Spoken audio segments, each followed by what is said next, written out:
يعود تاريخها إلى بداية القرن العشرين بمدينة طنجة، تتخذ المكتبة الإعلامية لمؤسسة محمد السادس للنهوض بالأعمال الاجتماعية مقرا لها.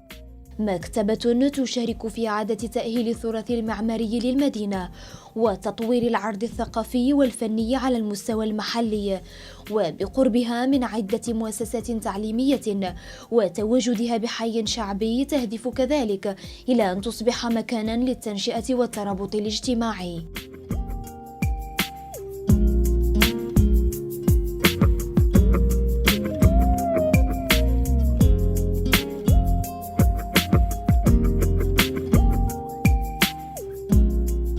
هذه هي ثاني مكتبة متعددة الوسائط اللي كتقوم بها وتتفتحها المؤسسة على الصعيد الوطني، وهي موجودة في واحد المدرسة اللي عندها تاريخ كبير في هذه الجهة، لا سيما مدرسة مولاي عبد الله.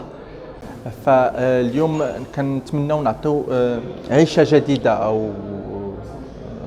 جديدة لهذه المعلمة هذه باحتضانها هذه المكتبة متعددة الوسائط، وكذلك مدرسة التعليم الأولي.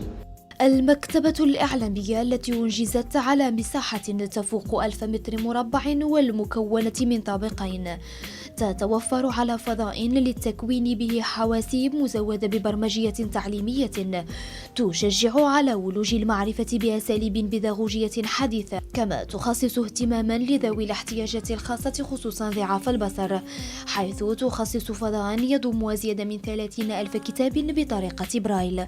وتضم المكتبة أيضا فضاء للقراءة والبحث يمنح اختيارات متنوعة من البرامج الوثائقية والروايات، حيث تمنح ولوجا لقائمة تضم 29,000 كتاب تعتمد على موارد متنوعة من الوثائق تهم بالأساس موضوعي علوم التربية والثقافة العلمية والتقنية.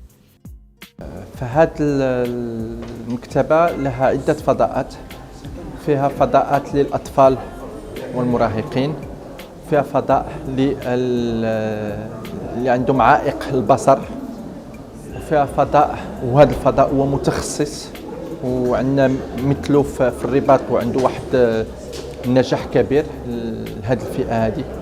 هناك كذلك فضاء ديال القراء اللي فيه تقريبا الطاقة الاستيعابية ديال هذه المكتبة هي 30,000 مرجع.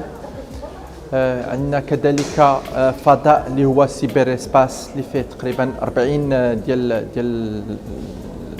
لي بوست دو ترافاي. مكتبة مؤسسة محمد السادس للنهوض بالأعمال الاجتماعية للتربية والتكوين تعد لبنة جديدة في إطار برنامج عمل المؤسسة الرامي للإسهام في الإشعاع الثقافي للمغرب والتشجيع على ولوج عوالم المعرفة بمختلف مشاربها ومكوناتها.